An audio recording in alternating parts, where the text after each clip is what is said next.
Okay. So welcome students to Global Online Chemistry. आज आपण chemical कायनेटिक्सचा असाइनमेंटचा solution video बघणार आहोत, ज्यामध्ये मी तुम्हाला प्रत्येक क्वेश्चनचा डिटेल्ड एक्सप्लेनेशन देणार आहे. ठीक आहे. आणि हे सर्व क्वेश्चन्स जे आहेत ते प्रिव्हियस इयर क्वेश्चन्स आहेत महाराष्ट्र सेट मधून. ओके. जे लास्टचे 3 क्वेश्चन्स आहेत ते CSIR नेट मधून आहेत आणि हे सर्व क्वेश्चन्स जे आहेत 1 to 14 आय थिंक ते सर्व महाराष्ट्र सेट मधून आलेत, केमिकल कायनेटिक्स मधून. आपण हे प्रिव्हियस इयर क्वेश्चन्स का करतोय? कारण आपल्याला आयडिया भेटेल की कुठल्या टाईपचे क्वेश्चन्स विचारले जातात आणि कसं आपण त्या क्वेश्चनला अप्रोच करू शकतो, कसं सोल्युशन फाइंड करू शकतो. ठीक आहे. हा जो क्वेश्चन आहे हा क्वेश्चन फर्स्ट आहे. ओके. हा आलेला MH सेट 2020 मध्ये. ठीक आहे. रिसेंट आता जो पेपर झाला आपला, ओके, गेल्या वर्षी, त्यामध्ये हा क्वेश्चन आलेला. काय होता क्वेश्चन? खूप सोपा होता, पण मॅक्झिमम मुलांनी या क्वेश्चन मध्ये चुका केल्या. ओके. काय क्वेश्चन होता बघा. आपल्याला एक एनर्जी वर्सेस रिएक्शन कोऑर्डिनेट्सचा एक ग्राफ दिलाय. Which energy values will change when a catalyst is added? एवढा सोपा प्रश्न की एक कॅटलिस्ट ऍड केल्यानंतर कुठले व्हॅल्यूज चेंज होणार. तर हा जर नॉर्मल ग्राफ असेल तर कॅटलिस्ट जर मी टाकला तर ग्राफ काय होणार? आठवते कॅटलिस्ट काय करतं? कॅटलिस्टचं काम काय असतं? ऍक्टिव्हेशन एनर्जी कमी करणे. Okay. To reduce the activation energy. आणि हा जो पॉइंट असतो, हे बघा, हे इथे रिएक्टंट आहेत, इथे प्रोडक्ट आहे, इथे इंटरमिडिएट बनलाय ना, किंवा ट्रान्झिशन स्टेट बनलाय. आणि मी तुम्हाला सांगितलेलं रिएक्टंटला इंटरमिडिएट पर्यंत पोहोचण्यासाठी जी एनर्जी लागते त्याला आपण काय म्हणतो? Activation energy. तर कॅटलिस्ट काय करणार? कॅटलिस्ट ऍक्टिव्हेशन एनर्जी रिड्यूस करणार है ना.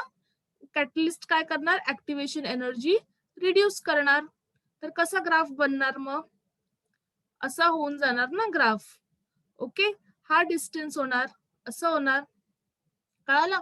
मग कोणाकोणाची व्हॅल्यूज चेंज झाली बघा. ही व्हॅल्यू चेंज झाली की नाही? ही अगोदर 2 हा एवढा होता.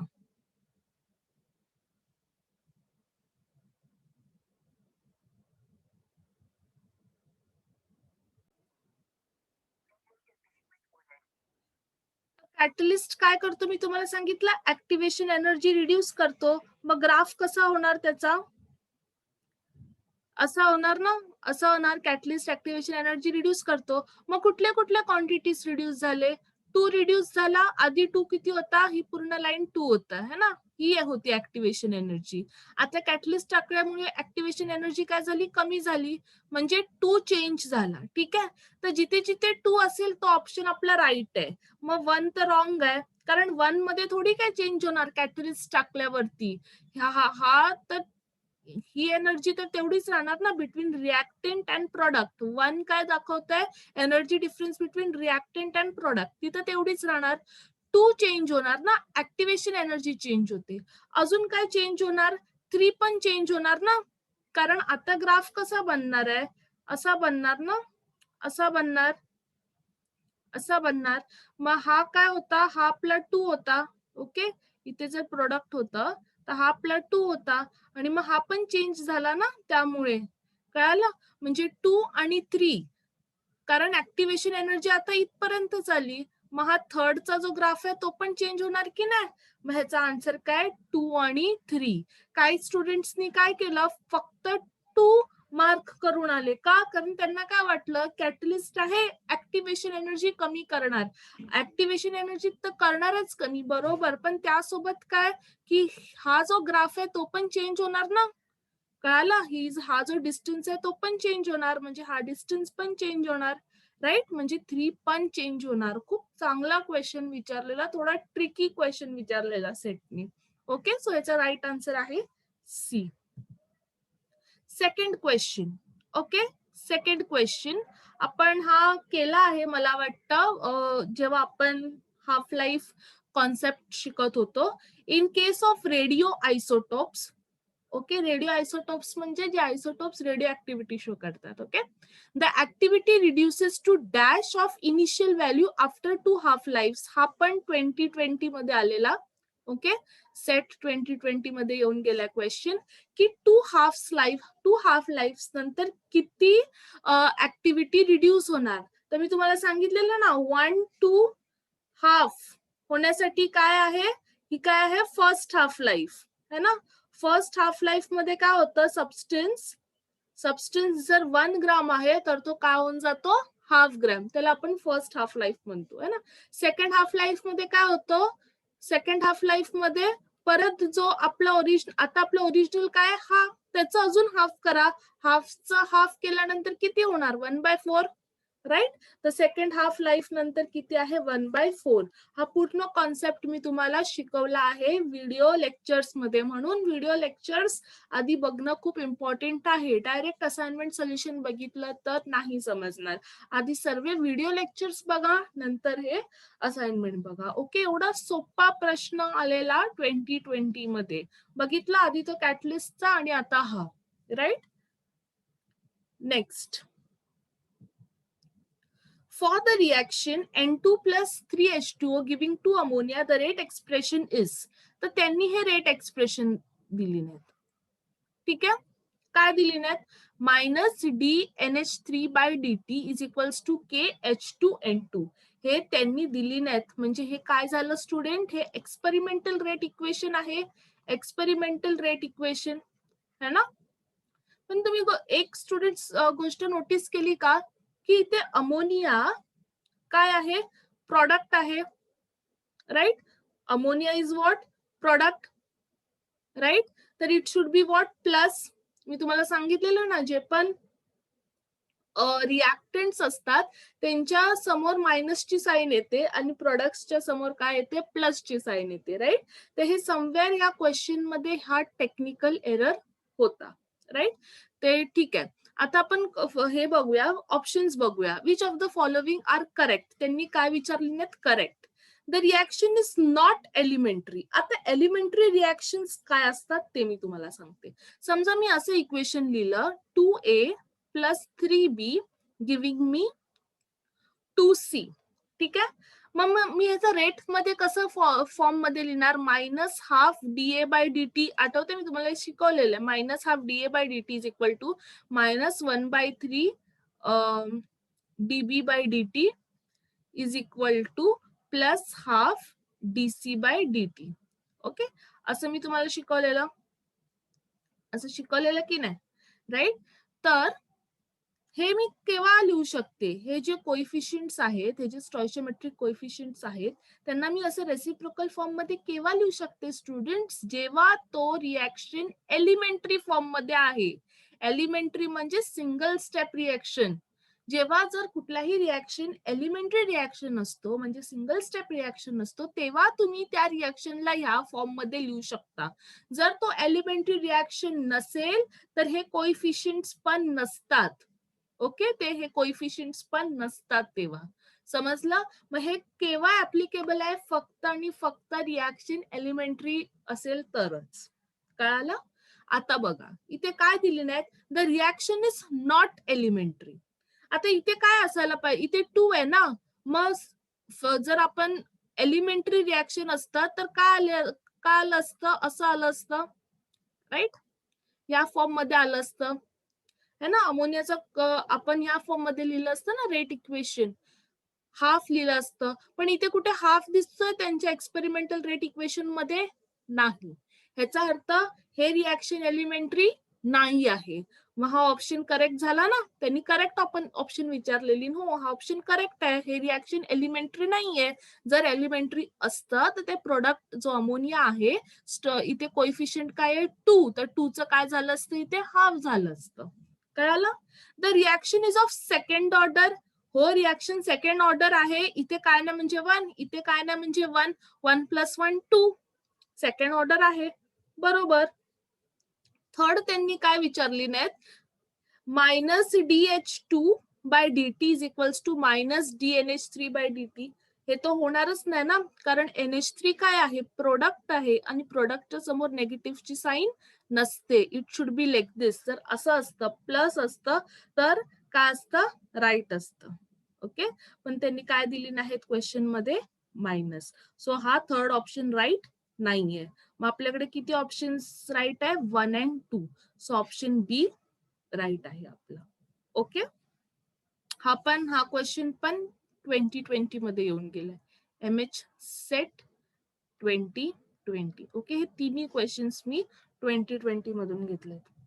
Next question, in the Lindemann mechanism for the unimolecular reaction, हे एक रिॲक्शन दिलंय A+M. ओके, दोन्ही रिॲक्टंट्स गॅशियस फॉर्म मध्ये आहेत.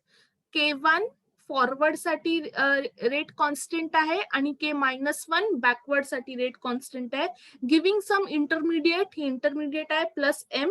आणि त्यानंतर सेकंड, ही फर्स्ट स्टेप आहे आणि सेकंड स्टेप मध्ये हा जो इंटरमिडिएट आहे it is decomposing into product, it is forming product. So K2 काय आहे, प्रोडक्ट फॉर्मेशनचा रेट कॉन्स्टंट. आणि त्यांनी अपरेंट रेट कॉन्स्टंट दिली नाहीत या फॉर्म मध्ये. ओके, हा रेट कॉन्स्टंट आहे, राईट. आता त्यांनी काय प्रश्न विचारले नाहीत, at high pressure the reaction becomes zeroth order with respect to A.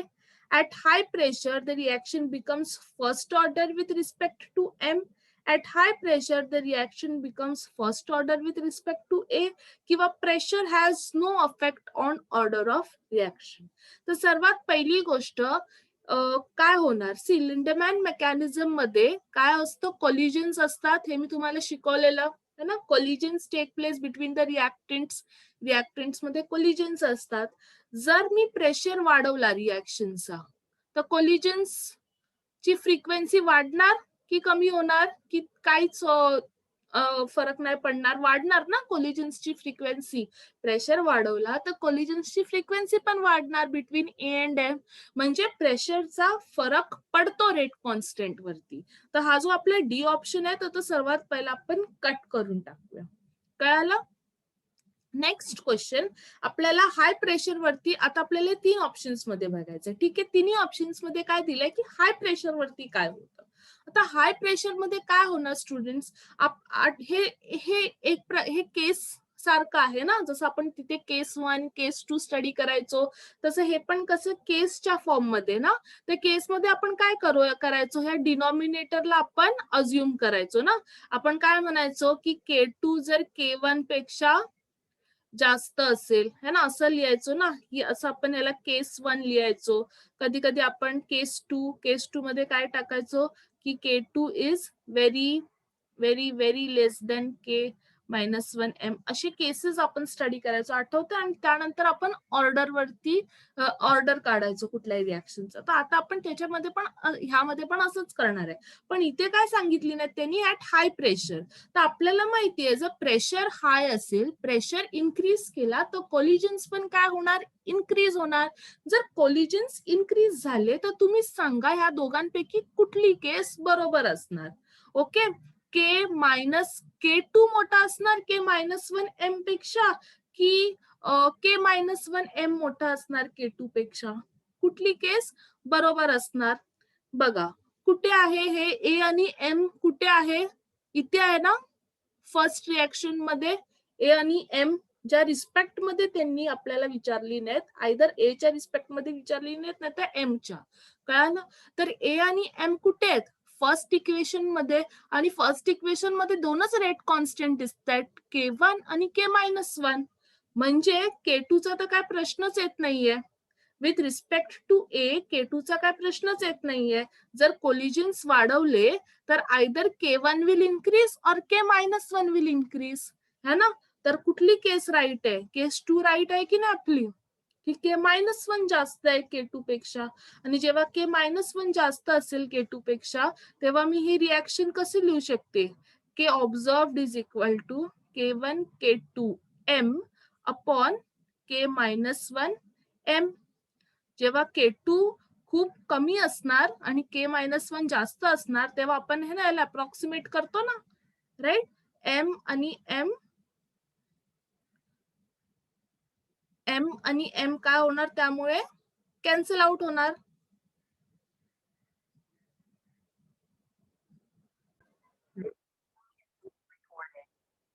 Okay, students. So there is one mistake which I did in this question. Maine what I did, मी काय केलं की के ऑब्झर्व्ड घेतलंय ना आपण कधी के ऑब्झर्व्ड घेत नाही, आपण रेट इक्वेशन घेतो ना ही केसेस साठी. सो आपल्याला आधी रेट इक्वेशन फॉर्म करावं लागेल.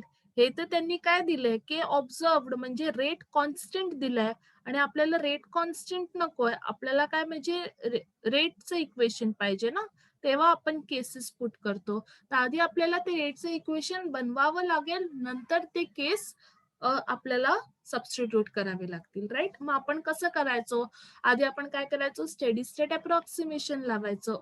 ओके, मग आपण ते स्टार्ट करूया. आधी स्टेडी स्टेट अप्रॉक्सिमेशन लावूया. कसं लावायचं आपण, K1 A M, ओके, त्यानंतर K-1 A स्टार M, त्यानंतर K2 A स्टार, है ना, असं लिहायचो. मग इज इक्वल टू 0. मी काय सांगितलेलं, जो पण इंटरमिडिएट असेल त्याच्या अगोदर आपल्याला कुठली साईन टाकावी लागते, मायनस. मग इंटरमिडिएट इथे, मग त्याच्या अगोदर आपण कुठली साईन टाकतो, मायनसची साईन, बरोबर. मग काय येणार इथे, K1 A M, राईट, हे इथेच राहणार, हे मायनसचे टर्म्स तिथे जाणार. So K-1 A star M plus K2 A star. आपल्याला काय पाहिजे, A स्टार पाहिजे ना, कारण रेटचं इक्वेशन काय असणार, K2 into A star, right. Rate of product formation आपण नेहमी कन्सिडर करतो ना. So what is rate of product formation, K2 into A star. हे सर्व मी तुम्हाला अगोदरच्या लेक्चर्स मध्ये शिकवलं आहे students, okay. So A star आपल्याला पाहिजे, तर इथे काय राहणार, फक्त ए स्टार. इथे आपण सर्व टर्म्स घेऊन येऊया आपले, A M upon K-1 M plus K2, right. हा आपला काय झाला इक्वेशन, समजलं. आता आपण काय करायचं, त्याला आपल्या रेट इक्वेशन मध्ये टाकायचं. Therefore rate is equals to, रेटला आपण असं रिप्रेझेंट करतो, is equals to K2 into A star. A star किती आलं, K1 A M upon K-1 M plus K2. आता आपण या इक्वेशन मध्ये केस कन्सिडर करतो ना. मी काय केलेलं, पहिलं ह्याच इक्वेशन मध्ये डायरेक्ट केस टाकलं, पण दॅट इज रॉंग. हे तर ऑब्झर्व्ड रेट कॉन्स्टंट आहे, हे आहे त्यांनी फक्त आणि फक्त आपल्याला कन्फ्युज करण्यासाठी दिलं. ओके, ऍक्च्युअल आपण कुठे केसेस सबस्टिट्यूट करतो, रेट इक्वेशन मध्ये केस सबस्टिट्यूट करतो ना. आता आपण आपल्या त्या दोन्ही केसेस स्टडी करू शकतो, ठीक आहे. आता मी काय करते, हे जे आहे वरचं त्याला इरेज करते. आता आपण आपल्या केस हे करूया. मी तुम्हाला काय सांगितलेलं, ऍट हाय प्रेशर काय होणार, कोलिजन्स इन्क्रीज होणार ना, कोलिजन्स इन्क्रीज होणार. कोलिजन्स इन्क्रीज झाले तर काय होणार, कोलिजन्स कोणाकोणामध्ये होत आहेत, ए आणि एम रिएक्टंट मध्ये होते ना, आणि ए आणि एम शी कुठले दोन कॉन्स्टंट्स आहेत, K1 आणि K-1.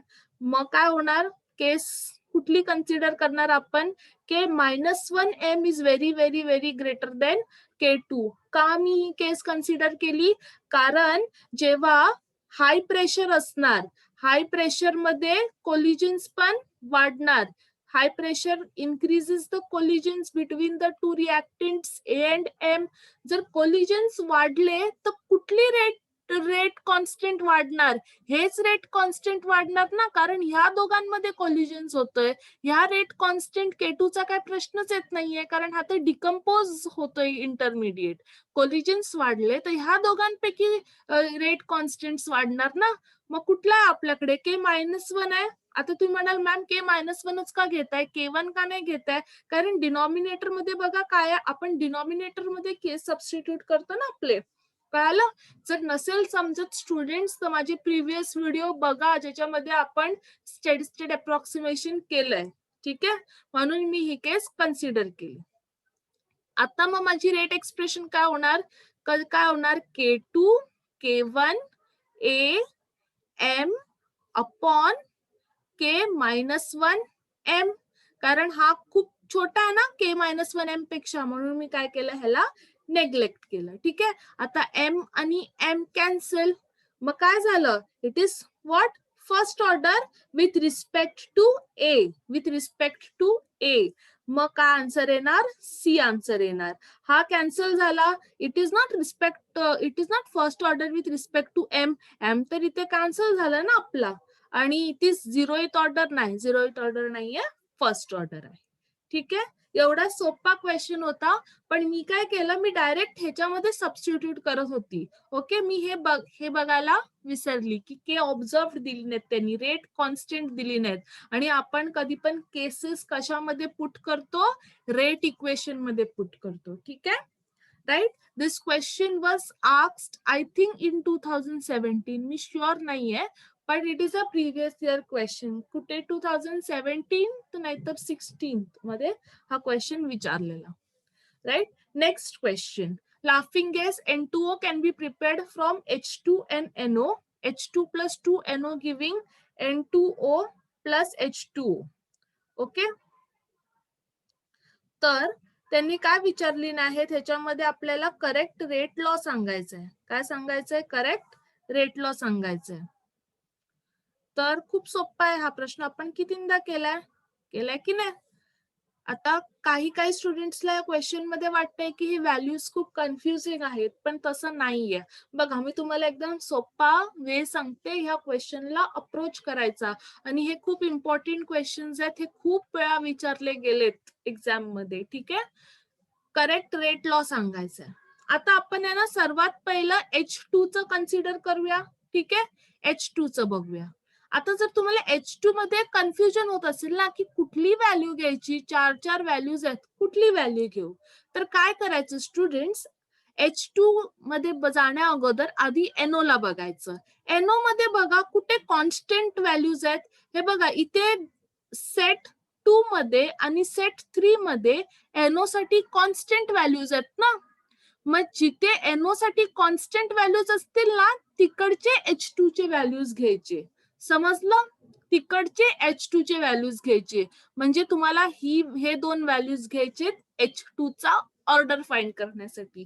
का मी फक्त हे दोनच घेतले, कारण NO ची व्हॅल्यूज तिथे कॉन्स्टंट होती. समजलं. तर ज्या स्टुडंट्सला खूप कन्फ्युजन होतं ना की हे कसं करायचं, काय करायचं, तर हे असं बघून आपण सिलेक्ट करायची की कुठली व्हॅल्यू घ्यायची. आता मी ही दोन व्हॅल्यूज घेणार आणि रेट मधून ह्या दोन व्हॅल्यूज घेणार. आता कसं करणार बघा, 0.2 पासून मला 0.1 पाहिजे, मग मी काय करणार, डिवाइड बाय 2 है ना. 0.2 डिवाइड बाय 2 मला किती भेटणार, 0.1.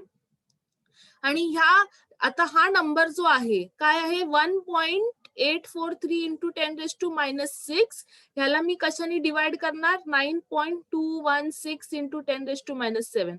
तर तुम्ही म्हणाल मॅडम हे कसे नंबर्स आहेत, आम्ही कसं करणार, तर खूप सोपं आहे, अजिबात घाबरून जायचं नाही. सेट मधला प्रत्येक क्वेश्चन खूप सोपा असतो स्टुडंट्स, एवढं लक्षात ठेवा. तर कसं सॉल्व्ह करायचं बघा, 1.843 इंटू 10⁻⁻6 याला मी असंच ठेवते. ठीक आहे, 9.216 इंटू 10⁻⁻7 ला मी काय लिहिते, 10⁻⁻6 इंटू 10⁻⁻1 लिहू शकते की नाही.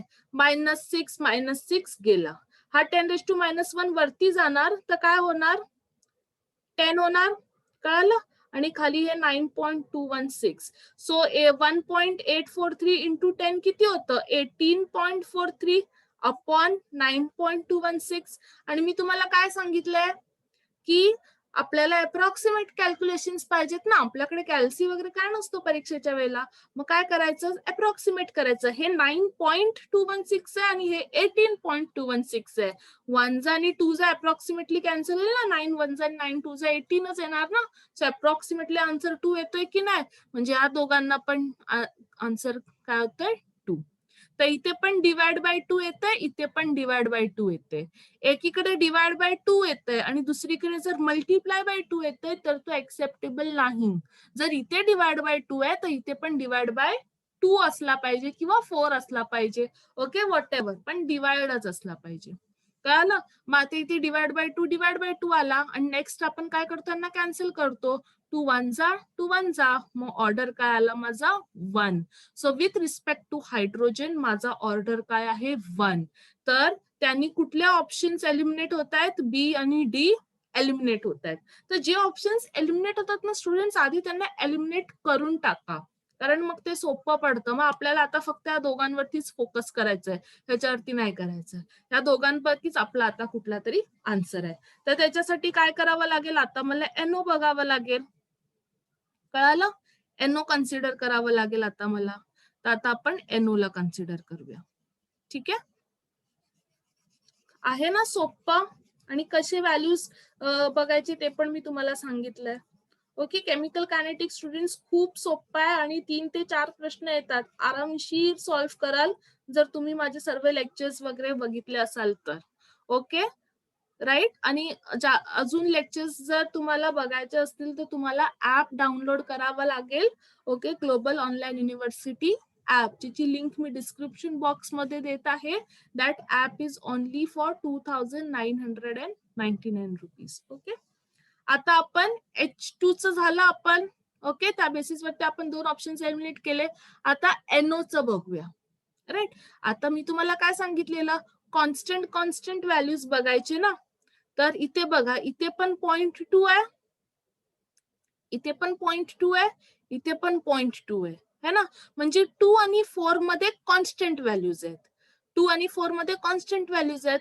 तुम्ही बोलाल मॅम इथे 0.1 आहे, इथे पण 0.1 आहे, 1 आणि 3 मध्ये पण कॉन्स्टंट व्हॅल्यूज आहेत, मग मी हा आणि हा पण घेऊ शकते. पण स्टुडंट्स 0.5 पासून 0.3 कधी येऊ शकतं का? मल्टिप्लाय करा, डिवाइड करा, काही करा, येणारच नाही ना 0.5 मधून 0.3. म्हणून मी हा 1 आणि 3 नाही घेतला. समजलं? म्हणून मी 1 आणि 3 नाही घेतला. काय घेतलं मी? हे 2 कॉन्स्टंट्स कन्सिडर केले. ठीक आहे, आता हे 2 कॉन्स्टंट आहेत. इथे मी काय सांगितलेलं, NO चा करतोय ना आता आपण, मग हायड्रोजनचे व्हॅल्यूज जे कॉन्स्टंट असतील ते बघायचे. सेट 2 आणि सेट 4 मध्ये H2 कॉन्स्टंट आहे, मग आता आपण हे व्हॅल्यूज कन्सिडर करू शकतो. मग हे व्हॅल्यूज आता कन्सिडर करायचे. ठीक आहे, 0.3 आणि 0.6. तर 0.3 मधून 0.6 कधी भेटतं? मल्टिप्लाय बाय 2 करून, है ना. आणि आता ह्याच्या समोरचे हे व्हॅल्यूज कन्सिडर करायचे. आता हे काय आहे, 1.843 इंटू 10⁻⁻6, है ना. तर सर्वात पहिला आपण 2 कन्सिडर करून बघूया. 2 कन्सिडर करून बघूया तर किती येते, 6, 8, 16, 1, 3 पॉइंट समथिंग इंटू 10⁻⁻6. नाही, पण आपला आन्सर तर काय 7.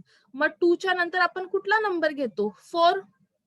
आता तुम्ही म्हणाल 4 का घेतो, तर ते पण मी तुम्हाला ऑलरेडी शिकवलेलं आहे की का 2 नंतर आपण 4च घ्यायचा असतो. ट्रिक मध्ये सांगितलंय की नाही, 4 घ्यायचा. तर 4 किती होणार, 12, 1, 16, 17, 1, 24, 25, 2, 4, 5, 6. ओके, परत एकदा मी चेक करते हा आन्सर. परत एकदा हा आन्सर चेक करते. आपण कुठली व्हॅल्यूज घेत होतो, ही आणि ही. ओके, इथे काय आन्सर येत होता, मल्टिप्लाय बाय 2. इथे बघायचं ना की हे दोन्ही आपल्याला काय आन्सर्स देणार. सो 1.843 आधी मी काय केलं, 4 ने मल्टिप्लाय केलं ना. सो किती येणार, 12, 1, 16, 17, 1, 24, सॉरी 32 ना, 8 4 जा 32, 33, 3, 7. ओके, तर आन्सर आला ना 7.32. राईट, अप्रॉक्सिमेट आन्सर आला की नाही, हाच आन्सर आहे ना. इथे 10⁻⁻6 आहे, मग इथे पण काय असणार, इंटू 10⁻⁻6. म्हणजे हा आन्सर कधी येणार, मल्टिप्लाय बाय 4 करून, है ना. 2 1 जा, 2 2 जा. आन्सर काय आला, मग ऑर्डर काय झाला आपला 2. So with respect to NO order काय आहे 2. मग आन्सर काय आपला ए. ओके, हे चुकीचे आहेत. आन्सर काय आपला ए. कळाला? सोपं आहे की नाही. Next, the Michaelis Menten mechanism दिलंय, steady state approximation leads to this. म्हणजे आपल्याला इंटरमिडिएटचं काढून दिलं ऑलरेडी. ठीक आहे, द इनिशियल कॉन्सन्ट्रेशन काढून दिलंय, इनिशियल रेट रिॲक्शन विचारलंय. तर आपण हे केलंय, है ना, केलंय की नाही केलंय. इनिशियल रेट कसं लिहिणार, K2 into this concentration of X. किती दिली नाहीत त्यांनी, K2 X ची व्हॅल्यू किती दिली नाही, ती पूर्ण व्हॅल्यू सबस्टिट्यूट करा. E0 S0 अपॉन जे पण काय आहे S0 plus K minus 1 plus K2. ठीक आहे, ही काय आहे रेटची व्हॅल्यू. तर पण त्यांनी आपल्याला ह्या फॉर्म मध्ये सांगितली नाहीत की आम्हाला ना ह्या फॉर्म मध्ये कुठला आन्सर राईट आहे तो सांगा. तर किती सोपं आहे, फक्त मॅथ्स आपल्याला लावायचं आहे. इथे बघा त्यांनी काय केली नाहीत, इथे डिवाइड केली नाहीत ना, आपल्याला दिसतं ना की इथून काही टर्म्स गायब आहेत. बघा इथे K2 S0 आहे, म्हणजे इथे K1 आणि E0 गायब केली नाहीत.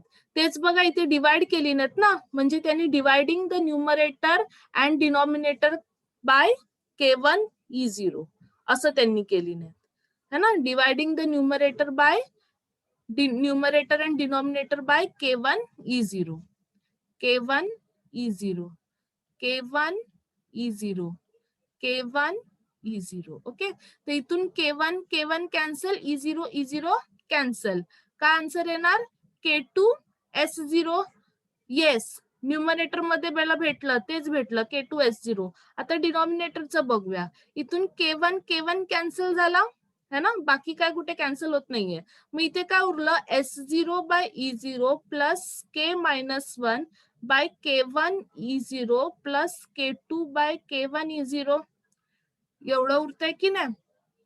नेक्स्ट स्टेप मी काय करणार, नेक्स्ट स्टेप काय करू शकते, अजून कॉमन काढू शकते ना, कारण मी इथे बघितलंय इथे 1 बाय E0 कॉमन काढली नाहीत, तर मी पण करू शकते तसं. So S0 by E0 plus या दोघांमधूनच कॉमन काढली नाहीत ना K मायनस 1 आणि K2 च्या, मग मी पण तसंच करणार. 1 बाय E0 ला कॉमन काढते बाहेर है ना, आणि आतमध्ये मग काय राहिलं K मायनस 1 प्लस K2, आणि जो K1 उरत होता ना, तो त्यांनी तरी कॉमन डिनॉमिनेटर घेतली नाही. घेऊ शकतो की ना आपण. सिम्पल स्टुडंट्स, मॅथ्स आहे, काहीच ह्याच्यामध्ये केमिस्ट्री नाहीये ह्या क्वेश्चन मध्ये. ठीक आहे, तर पण ऍक्च्युली ते S0 आणि E0 पण यायला पाहिजे होता, पण त्यांनी ते 1 दिली नाहीत. हे तर आपल्याला पूर्ण तसंच्या तसं भेटलं, न्यूमरेटर पण भेटलं, पण S0 आणि E0 यायला पाहिजे होतं ना, हा त्यांनी गायब करून टाकली ना तिथे, म्हणजे हा ऑप्शन राईट नाही आहे. ठीक आहे, बी. बी मध्ये त्यांनी VM दिली नाहीत. VM काय असतो K2 E0. K2 E0 ला आपण VM लिहितो की नाही, आणि KM काय मायकलिस मेंटेन कॉन्स्टंट, त्याचं पण मी नोटेशन तुम्हाला दिलंय. ठीक आहे, तर आन्सर आपण बघूया की येतोय की नाही त्याच्यानी. ओके, आधी मी इरेज करते. ठीक आहे, आता ऑप्शन आपण सी मध्ये बघूया. ओके, आधी सी बघूया, सी येतोय की नाही, नंतर बी आणि डी मध्ये जाऊया. ओके, हे टर्म्सचे व्हॅल्यूज मी तुम्हाला दिले, ते दिस इज K2 E0 आणि KM ची व्हॅल्यू पण मी तुम्हाला दिली आहे. ठीक आहे, I am not remembering right नाव, पण KM काय आहे मायकलिस मेंटेन कॉन्स्टंट, त्याची व्हॅल्यू पण मी तुम्हाला लेक्चर मध्ये दिली आहे. आता आपण सी बघूया. आधी सी मध्ये काय दिली नाहीत त्यांनी, काय आपलं इक्वेशन होत होतं K2 K1 E0 S0 upon K1 S0 plus K minus 1 plus K2 है ना. तर इथे मला काय दिसतंय, डिवाइड केली नाहीत K1 आणि S0 नी ना, तर आता मी पण करते K1 आणि S0 नी डिवाइड. K1, तुम्ही विचार कराल मॅडम तुम्हाला कसं समजतंय K1 आणि S0 नी डिवाइड केलंय, तर इथे बघा इथे डिवाइड बाय K1 आहे, इथे पण डिवाइड बाय S0 आहे, म्हणजे इथे K1 आणि S0 नी डिवाइड केलंय. मग इथे मी करते K1 S0 डिवाइड, इथे पण काय होणार K1 S0. कळालं, पण इथे मला इंडिपेंडेंट लिहावं लागणार ना, कारण इथे मध्ये प्लसच्या साईन आहेत, मग आपण डिनॉमिनेटर काय करतो डिफरेंशिएट करतो ना. सो K1 S0 ह्याला पण K1 S0 नी डिवाइड, ह्याला पण K1 S0 नी डिवाइड. ठीक आहे, तर K1 S0 K1 S0 cancel झाला, तर इथे काय उरलं K2 E0 उरला वरती. ठीक आहे, इथे काय K1 S0 कॅन्सल कॅन्सल, मग इथे खाली काय उरला 1 प्लस, इथे काहीच कॅन्सल होत नाहीये. इथे बघा त्यांनी कॉमन काय काढली नाहीत, 1 अपॉन S0 काढली नाहीत, मग मी पण काढते 1 अपॉन S0 कॉमन. आतमध्ये काय उरतंय K मायनस 1 प्लस K2 आणि कॉमन डिनॉमिनेटर K1 उरतंय की नाही. येस, त्याच फॉर्म मध्ये आला की नाही इक्वेशन. येस, म्हणजे आपला ऑप्शन सी राईट आहे. आपल्याला बी आणि डी बघायची पण गरज नाही. कळालं, काय केलं मी ह्या क्वेश्चन मध्ये, मी केमिस्ट्री काय यूज केली नाही, मॅथ्स यूज केलं फक्त, झालं क्वेश्चन सॉल्व्ह. ओके, सिम्पल आहे खूप. आता हा बघा, हा थोडा वेगळा क्वेश्चन आहे. असा क्वेश्चन मी डिस्कस नव्हता केलेला क्लासमध्ये, म्हणून मी असाइनमेंट मध्ये टाकलेला. हा 2016च्या महाराष्ट्र सेट पेपर मध्ये येऊन गेलेला क्वेश्चन आहे. For a second order reaction, a graph of 1 upon a minus x versus time is shown. म्हणजे हा ग्राफ शो केलाय. If theta is equal to tan inverse of 0.5 and OA is equal to 2.1 centimeter inverse, then half life of this reaction is. त्यांनी काय विचारली नाहीत आपल्याला, half life विचारली नाहीत, राईट. तर आपल्याला आधी काय करावं लागेल, सेकंड ऑर्डरचं रेट इक्वेशन लिहावं लागेल, है ना. तर सेकंड ऑर्डरचं रेट इक्वेशन काय असतं, आपण स्टडी केलंय की नाही second order reaction.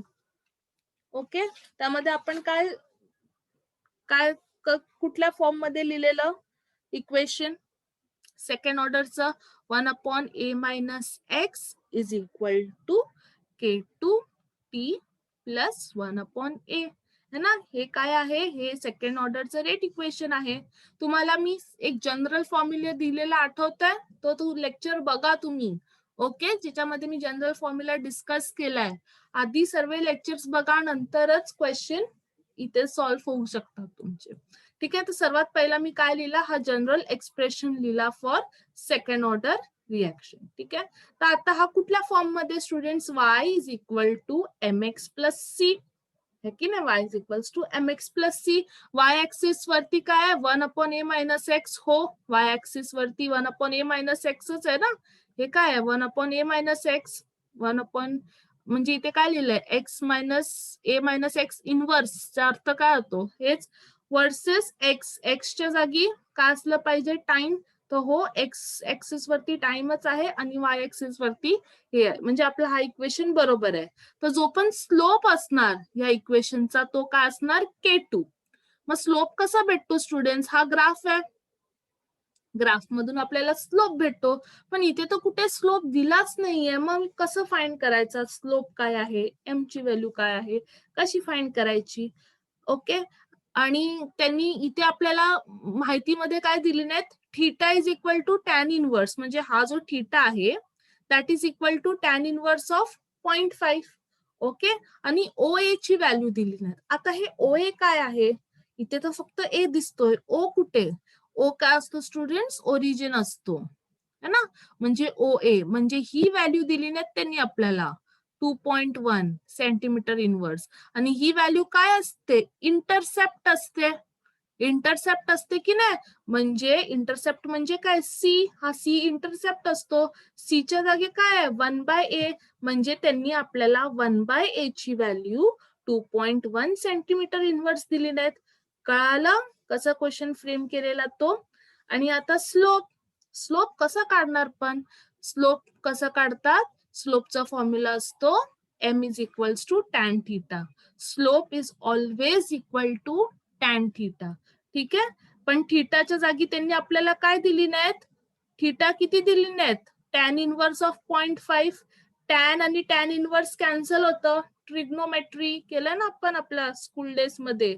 So final answer किती आला, स्लोप इज इक्वल्स टू 0.5, म्हणजे स्लोपची व्हॅल्यू 0.5 आली. पण स्लोप काय असतो स्टुडंट्स, स्लोप असतो k2, म्हणजे k2 ची व्हॅल्यू किती दिली नाही त्यांनी आपल्याला, 0.5. समजलं कसं त्यांनी इक्वेशन डिराईव्ह केलंय ते. त्यासाठी तुम्हाला हे जनरल एक्सप्रेशन माहिती असायला पाहिजे, हे तुम्ही नोट डाऊन करून घ्या. This is general expression for second order. Zero order, first order, second ऑर्डरचं general equation, half life time, हे तुम्हाला माहिती असलंच पाहिजे. त्यासाठी तो लेक्चर जो मी केलाय झिरो ऑर्डर, फर्स्ट ऑर्डर आणि सेकंड ऑर्डरचा, तो खूप नीट बघा. ठीक आहे, मग त्यानंतर आता आपल्याला पण आपलं काम काय आहे, आपलं काम एम आणि हे सर्व फाइंड करणं नाही, आपलं काम आहे आपल्याला हाफ लाईफ पाहिजे. तर हाफ लाईफचा फॉर्म्युला काय असतो सेकंड ऑर्डर मध्ये, हाफ लाईफचा फॉर्म्युला काय असतो सेकंड ऑर्डर मध्ये, हे मी डिलीट करते. ठीक आहे, डिलीट करते. हाफ लाईफचा फॉर्म्युला काय असतो, half life is equals to half life is equals to 1 upon k2 into a. हा काय आहे, हाफ लाईफचा फॉर्म्युला फॉर सेकंड ऑर्डर. हे पण मी कसं डिराईव्ह करायचंय तो तुम्हाला सांगितलेलं जनरल एक्सप्रेशन मध्ये, आठवा. ठीक आहे. So 1/K2. K2 ची व्हॅल्यू माहिती आपल्याला, हो माहिती आहे, किती आहे 0.5. सो K2 च्या जागी मी काय लिहिते 0.5. 1/A. 1/A ची व्हॅल्यू माहिती आपल्याला किती आहे 2.1. मग काय येणार 2.1. 1/A च्या जागी मी काय लिहिणार 2.1 आणि K2 च्या जागी मी काय लिहिलं 0.5. सॉल्व्ह करा दोघांना. 2.1 बाय 0.5 किती होतं 4 है ना, अप्रॉक्सिमेटली 4 है ना. हे सॉल्व्ह करू शकतो, खूप सोपं आहे. आन्सर काय येतो 4. आन्सर काय आपला बी 4 मीटर्स, सॉरी 4 मिनिट्स. एवढा सोपा होता हा क्वेश्चन. पण आपल्याला काय माहिती असायला पाहिजे, त्यासाठी जनरल एक्सप्रेशन माहिती असलं पाहिजे आणि टी हाफचा फॉर्म्युला माहिती असला पाहिजे. ठीक आहे. कधी कधी क्वेश्चन फक्त असाच देतील आणि विचारतील की आम्हाला सांगा की स्लोप काय आहे. तर स्लोप कसं फाइंड केला मी, काय नाही, slope is equals to tan theta. थीटाच्या जागी मी व्हॅल्यू टाकली थीटाची जी पण दिलेली, टॅन आणि टॅन इनवर्स कॅन्सल झाला, काय उरला 0.5. ठीक आहे. तर हे मॅथ्स पण तुम्हाला थोडंफार माहिती असलं पाहिजे, जी जनरल ट्रिग्नोमॅट्री आहे हे माहिती असलं पाहिजे. आणि हे लक्षात ठेवा की slope is equals to tan theta. ठीक आहे, हे पण माहिती असलं पाहिजे तुम्हाला. नेक्स्ट, या क्वेश्चन मध्ये प्रिंटिंग मिस्टेक होती. ओके, म्हणून सेटनी हा क्वेश्चन बोनस क्वेश्चन म्हणून डिक्लेअर केलेला. 2016 मध्ये हा क्वेश्चन आलेला. 2016 असेल नाही तर 15 असेल, मला इयर लक्षात नाही. पण हा क्वेश्चन बोनस डिक्लेअर झालेला कारण या क्वेश्चन मध्ये एक छोटीशी प्रिंटिंग मिस्टेक आहे. कळालं ती काय आहे ते आपण बघूया. किती सोपं आहे आपल्याला, हे तर इझिली येतं ना. त्यांनी काय विचारली नाहीत, रेट ऑफ डिस्ट्रक्शन विचारली नाहीत. Okay, rate of destruction, rate of destruction का असते, सेकंड स्टेप मध्ये असते ना रेट ऑफ डिस्ट्रक्शन, राईट. तर काय असणार rate of destruction with respect to, त्यांनी काय विचारली नाहीत, O3 ओझोनच्या रिस्पेक्ट मध्ये विचारले नाहीत. मग ज्याच्या रिस्पेक्ट मध्ये विचारतात तो आपण एक इंटरमिडिएट सारखा कन्सिडर करतो ना. आणि इंटरमिडिएटच्या इक्वेशनच्या पुढे नेहमी कुठली साईन येते, मायनसची साईन. मग O3च्या पुढे जिथे जिथे मायनसची साईन आहे तो आपला आन्सर राईट आहे. O3 च्या पुढे मायनसची साईन आहे, O3 च्या पुढे मायनसची साईन आहे. इथे O3 चा टर्म नाहीये, मग हा काय झाला प्लस, म्हणजे हा इक्वेशन राईट वाटतं आपल्याला. ठीक आहे. इथे O3 च्या अगोदर मायनसची साईन नाहीये, कॅन्सल. O3 च्या अगोदर मायनसची साईन आहे. ओके, इथे पण O3 च्या अगोदर मायनसची साईन आहे. आणि हा इक्वेशन आपण बघून घेऊया. ठीक आहे, सी पण राईट होऊ शकतो. इथे O3 च्या समोर पॉझिटिव्ह साईन आहे, हा तर असाच गेला. ठीक आहे, आपण आपला जो सिंपल एक ट्रिक होती ना ती सांगितलेली, त्या हिशोबाने आपण दोन ऑप्शन्स असेच एलिमिनेट केले. आता ए आणि सी मध्ये बघूया. आता रेट कुठली बरोबर आहे, K1 O3M हे असं बनू शकतं ना, ही रेट बरोबर आहे. ठीक आहे. K1 इथे पण K1 लिहिली नाहीत, पण K1च असायला पाहिजे होतं का, नाही. ह्या रिस्पेक्ट मध्ये त्यांनी दिली नाहीत ना. मग इथे काय पाहिजे होतं K-1 आणि ही प्रिंटिंग मिस्टेक झालेली. ठीक आहे, इथे काय पाहिजे होतं K-1 O2OM minus K2 O3O है ना, ही प्रिंटिंग मिस्टेक झालेली. मग तुमचा करेक्ट आन्सर काय आहे ह्या केसमध्ये, ए आन्सर करेक्ट आहे. इथे त्यांनी काय दिली नाहीत, K1 O2M, पण K1 मध्ये तर O3M आहे ना, O2M कसा आला, मग सी तर रॉंग झाला. समजलं, जे आपण बेसिक शिकलो ना स्टडी स्टेट अप्रॉक्सिमेशन, तेच फक्त युज करून हे इथे करायचंय. कळालं ना स्टुडंट्स तुम्हाला. आपण जसं आपण करायचो ना K1, मी तुम्हाला सांगायची what is rate, rate is equal to rate constant into concentration of reactant. So O3 reactant आहेत ना इथे, K1 या रेट कॉन्स्टंट साठी रिएक्टंट कोण आहेत, O3 आणि M. त्यानंतर K-1 साठी रिएक्टंट कोण आहेत, O2, O आणि M. आणि K2 साठी रिएक्टंट्स कोण आहेत, O3 आणि O. ओके, O3 च्या रिस्पेक्ट मध्ये फाइंड करायचं आहे, म्हणजे O3 च्या अगोदर कुठली साईन आली पाहिजे, मायनसची साईन, ह्याच्या समोर प्लसची साईन. 2 सेकंद मध्ये हे सॉल्व्ह झालं, आन्सर काय आला आपला ए. ठीक आहे, ही प्रिंटिंग मिस्टेक इथे होती, म्हणून सेट विभागाने हा क्वेश्चन बोनस क्वेश्चन म्हणून डिक्लेअर केलेला. सर्वांना ज्यांनी पण अटेम्प्ट केलेला सर्वांना ह्याचे मार्क्स भेटलेले. कळलं? The next question, a graph of concentration of x as a function of time. बघा ग्राफ्स वरती पण खूप क्वेश्चन्स येत आहेत स्टुडंट्स, म्हणजे तुम्हाला ग्राफ्स पण खूप चांगल्यापैकी करायला पाहिजे, right. As a function of time t for the reaction A, B is shown, then which of the following represents this graph? या त्याच्यामधले हा ग्राफ आधी पण आपल्याला माहिती करायला पाहिजे ना की हा ग्राफ कुठला आहे. तर x म्हणजे काय, प्रोडक्ट. आपण x कशाला डिनोट करतो, प्रोडक्टला, आणि t काय आहे, टाइम. आणि इथे काय स्ट्रेट लाईन ग्राफ दाखवलाय. सो हा इक्वेशन होऊ शकतो ना, x is equal to k0t, y is equal to mx, y is equal to mx. काय straight line passing through origin है ना. हा y आहे, हा x आहे, आणि हा काय m आहे. तसंच आहे ना equation. Slope is equal to इथे काय आला k0. k0 म्हणजे काय, झिरो ऑर्डर रिएक्शन. हा कोणाचं इक्वेशन आहे, y x is equal to k0t. हा कुठला इक्वेशन आहे, झिरो ऑर्डरचा इक्वेशन आहे, झिरो ऑर्डर रिएक्शनचा. म्हणजे हा कुठला ग्राफ आहे, झिरो ऑर्डरचा ग्राफ आहे. मग झिरो ऑर्डरच्या रिस्पेक्ट मध्ये रेट वर्सेस टाइमचा प्लॉट काय असतो, मी एक सेंटेन्स तुम्हाला लिहून दिलंय. Rate of reaction in case of zero order is independent. आठवतोय तो sentence, is independent of concentration of reactant and time. It is independent of concentration of reactant and time. तर independent म्हणजे काय, कॉन्स्टंट. कुठे graph constant आहे, इथेच. So answer C is right. इथे decreasing graph आहे, नाही. इथे इन्क्रीजिंग ग्राफ आहे, नाही. इथे एक्सपोनेन्शियल ग्राफ आहे, नाही. It is constant with respect to concentration of reactant time. या टाइमच्या जागी जर कॉन्सन्ट्रेशन ऑफ रिएक्टंट असतं ना असं, तरी ग्राफ का आला असता, कॉन्स्टंट आला असता. ठीक आहे, एवढा सोपा क्वेश्चन. परत बघा हा रेट लॉ वरती क्वेश्चन, किती क्वेश्चन्स येतात. आपण केमिकल कायनेटिक्स सॉल्व्ह करता करता पण मी तुम्हाला किती क्वेश्चन्स दिलेले. ओके, सो हा एक इम्पॉर्टंट कॉन्सेप्ट आहे, राईट. आता तीच ट्रिक वापरायची. आता तुम्हाला BrO3 च बघायचं आहे ना ऑर्डर, तर आधी ह्यांचे कॉन्स्टंट शोधा. इथे बघा सेट 1 आणि सेट 2 मध्ये हे व्हॅल्यूज कॉन्स्टंट आहेत, हे कॉन्स्टंट आहेत. इथे पण कॉन्स्टंट्स आहेत. मग आपण हे दोन व्हॅल्यू घेऊ शकतो, कारण इथे हे दोन कॉन्स्टंट आहेत ना, मग आपण ही व्हॅल्यू घेऊ शकतो. कसं, 0.10 0.1 पासून 0.2 कधी येणार, मल्टिप्लाय बाय 2 है ना. आणि 1 पासून 2 कधी येणार, मल्टिप्लाय बाय 2. म्हणजे 2 आणि 2 कॅन्सल, आन्सर किती, 1. मग BrO3 च्या BrO3 मायनसच्या रिस्पेक्ट मध्ये आन्सर किती येतोय, 1. तर जिथे 1 आहे तो ऑप्शन फक्त ठेवायचा, मग ऑप्शन सी कॅन्सल होतो.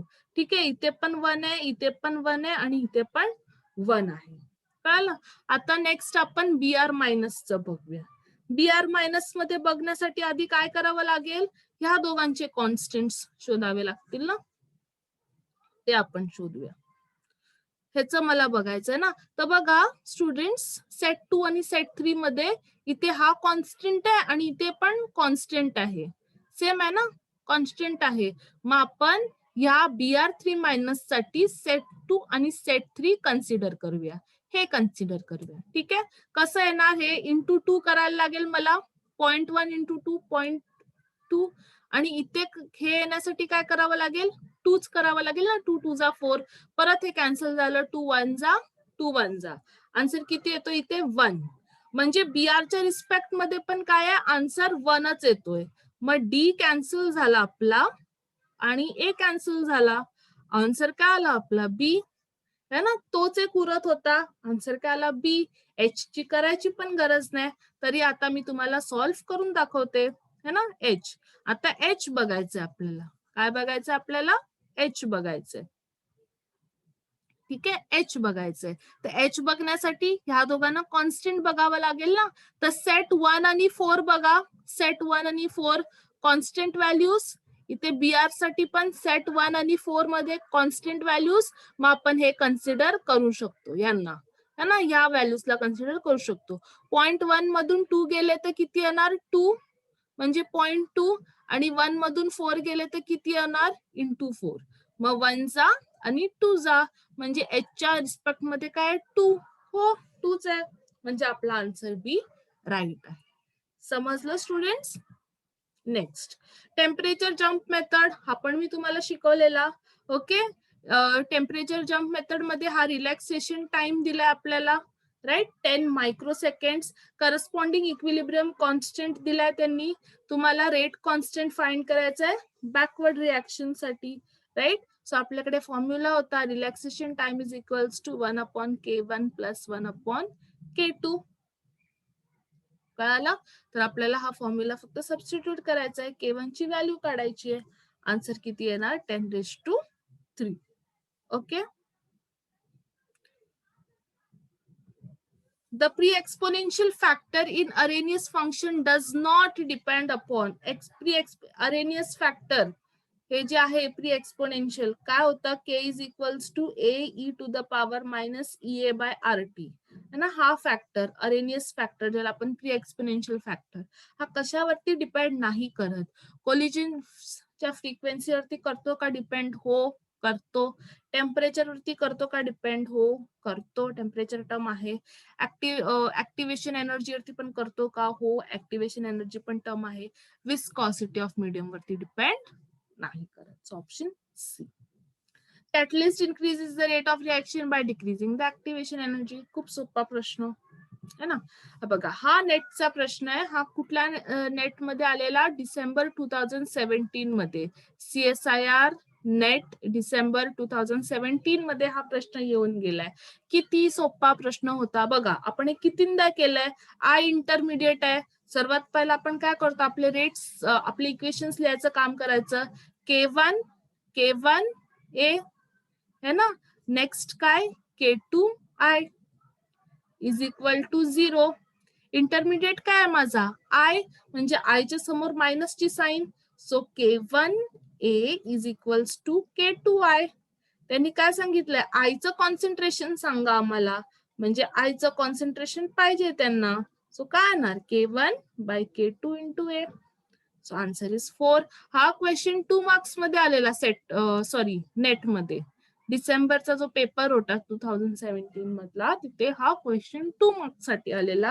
आणि किती वेळ लागला आपल्याला सॉल्व्ह करायला. 50 सेकंड्स पण नाही लागला. पटकन सॉल्व्ह करून टाकला आपण. बेसिक ज्या ट्रिक्स सांगितल्यात मी त्या लक्षात ठेवा. त्या खूप म्हणजे खूप हेल्पफुल ठरणार आहेत स्टुडंट्स तुम्हाला स्टेडी स्टेट अप्रॉक्सिमेशनचे एक्झाम्स सोडवण्यासाठी. Reaction between A and B is carried out with different initial concentrations and the corresponding half-life times are measured. म्हणजे हाफ लाईफ टाइम दिलाय तुम्हाला. ठीक आहे. हाफ लाईफ टाइम दिलाय तुम्हाला रेट सांगायचंय. आता इथे टी हाफ दिलाय. आधी आपल्याला नेहमी रेट रेट रेट क्वेश्चन विचारायचं ना. पण हा जो क्वेश्चन आलेला CSIR मध्ये नेट मध्ये हा क्वेश्चन आलेला CSIR नेट हा पण डिसेंबर 2017 मधलाच क्वेश्चन आहे. तर ह्यामध्ये ना त्यांनी टी हाफ दिली नाही. तर काय माहिती सेट मध्ये पण टी हाफ वरून आता क्वेश्चन येऊ शकतो कारण रेट वरती त्यांनी खूप प्रश्न विचारले ना. तर काय माहिती ते टी हाफ वरून क्वेश्चन विचारू शकतात.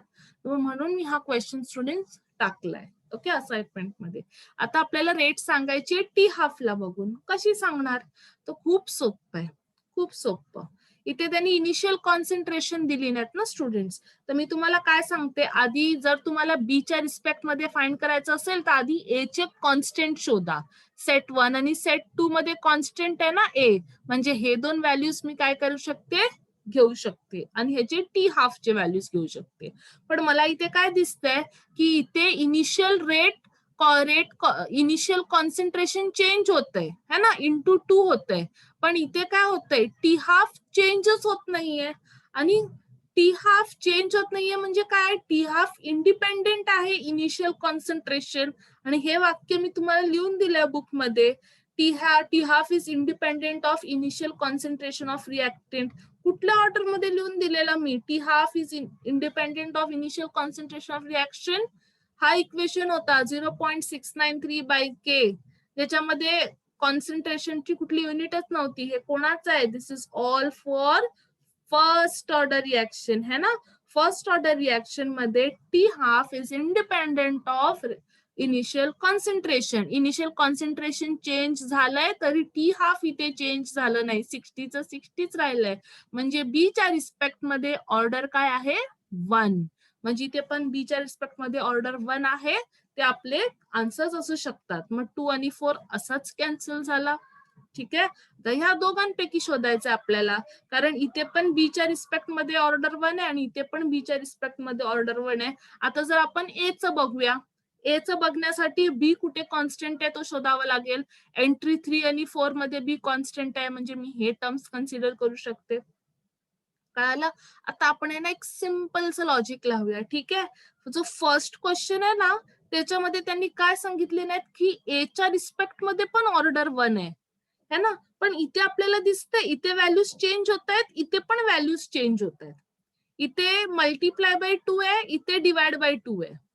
तर तुम्ही म्हणाल की मॅडम तुम्ही तर आम्हाला सांगितलेलं ते मल्टिप्लाय आणि डिवाइड चालत नाही, मल्टिप्लाय असेल तर इथे पण मल्टिप्लाय, पण ते मी कुठल्या रिस्पेक्ट मध्ये सांगितलेलं, जेव्हा इथे रेट असतं तेव्हा. टी हाफ असेल तेव्हा हे चालेल. कळालं? टी हाफ जर लिहिलं असेल, टी हाफच्या रिस्पेक्ट मध्ये जर तुम्हाला रेट लॉ विचारला असेल तेव्हा हे चालेल. ठीक आहे, तर इथे बघा इंटू 2 आणि इथे डिवाइड बाय 2 ते जाऊन द्या. आता मी तुम्हाला ते एक सिम्पल लॉजिक सांगते. फर्स्ट क्वेश्चन मध्ये त्यांनी काय सांगितली नाहीत, फर्स्ट ऑर्डर आहे विथ रिस्पेक्ट टू ए, पण फर्स्ट ऑर्डर जर असेल तर मग काय असायला पाहिजे, हे कॉन्स्टंट असायला पाहिजे ना, कारण आताच आपण बी चं बघितलं ना, it should be independent of initial concentration जर फर्स्ट ऑर्डर असेल तर. पण इथे तर चेंज होतंय, म्हणजे ऑप्शन ए तर तसाच एलिमिनेट झाला. आन्सर काय झाला आपला ऑप्शन 3. किती सोपं होतं, एक सिंपल लॉजिक आपण वापरलं की जर एच्या रिस्पेक्ट मध्ये फर्स्ट ऑर्डर आहे म्हणजे टी हाफ चेंज झालाच नाही पाहिजे, पण तिथे तो टी हाफ चेंज होतोय ना, 60 पासून 30 बनतोय, चेंज होतोय. येस, मग आपला ऑप्शन ए तसंच रॉंग झाला.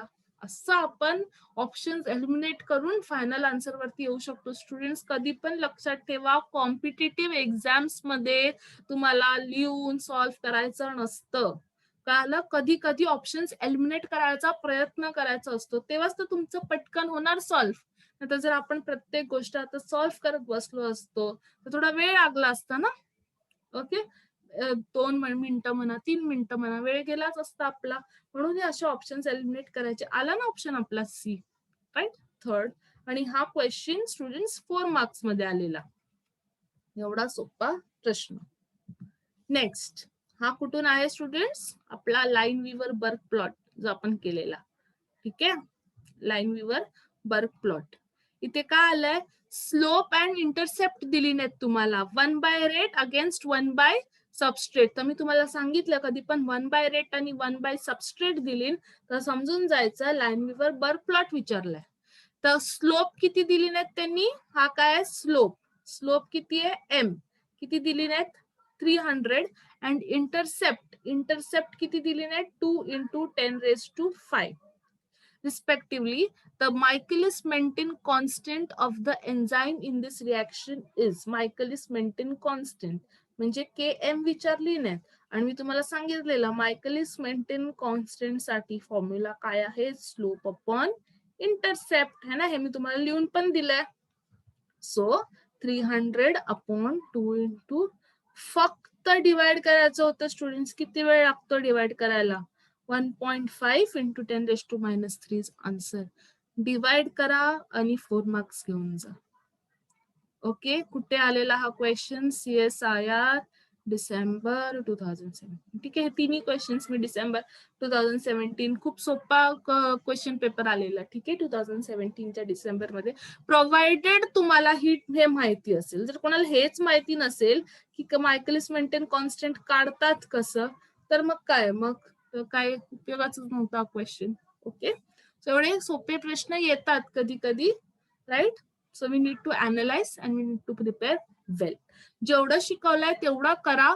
Okay, first order, second order आणि 0 ऑर्डरचे रेट कॉन्स्टंट्स चे इक्वेशन्स आणि टी हाफ आणि ग्राफ हे खूप चांगल्यापैकी करा. ओके, स्टेडी स्टेट अप्रॉक्सिमेशन करा, लिंडमॅन्स थिअरी करा, कोलिजन थिअरी करा.